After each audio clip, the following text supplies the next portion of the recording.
ho an'ny fiangonana FJKM ambody fahitra Martsiora indray kosa dia nisy ny fanokanana ireo mpandray ny fanasan'ny tompo vaovao tao anatin'ity andro fahatsiarovana ny fiakaran'ny Jesosy Kristy tany an-danitra ity. Hoarantsika ny akony. Efa mahazatra ny fiangonana FJKM ambody fahitra Martsiora ny manatanteraka fanompo-pivavahana isaky ny alakamisy ny andro ahatsiarovana ny fiakaran'ny Jesosy Kristy tany an-danitra na ny Ascension. Nandritry ny fanompo-pivavahana maraina no nanokanana ireo mpandray ny fanasan'ny tompo vaovao miisa 13 mianadahy. Ny mpitandrina ao atoerana ny pastera Lazasoa Rakotondranaivo no nitarika ny fanompo-pivavahana rehetra.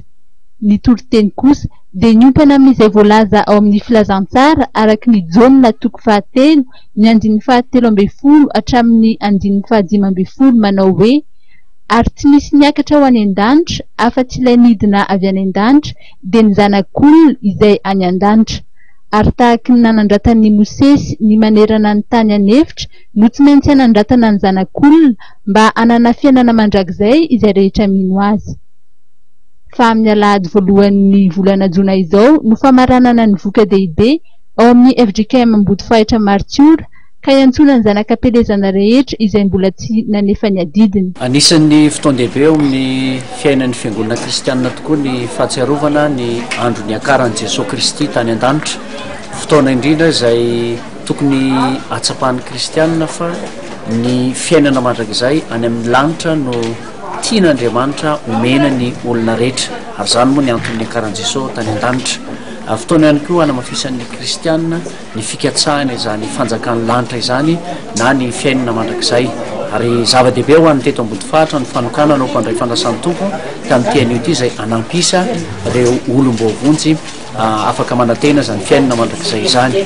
Amin'ny alahady ray Jona moa dia mbola mitohy ny famaranam-bokatra eto ambody fahitra izay mbola anehoany rehetra ny finoana an'Andriamanitra satria anisan'ny fijoroana vavolombelon'ny finoana ny fanotanterahana izany voka dehibe izany koa dia manentana antsika zanaka ambody fahitra amin'ny alahady ray Jona izao ny famaranam-bokatra eto amin'ny fiangonantsika.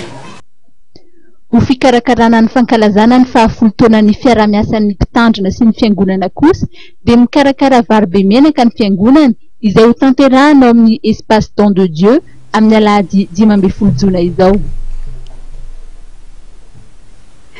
Tompoko lahy sy tompoko vavy mifarana hatreo indray ny fiarahantsika eto anatin'ny fampalam-baovao eto amin'izao alina izao.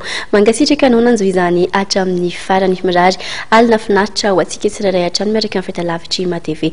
Mitraka mivilomo mandrapitafa indray.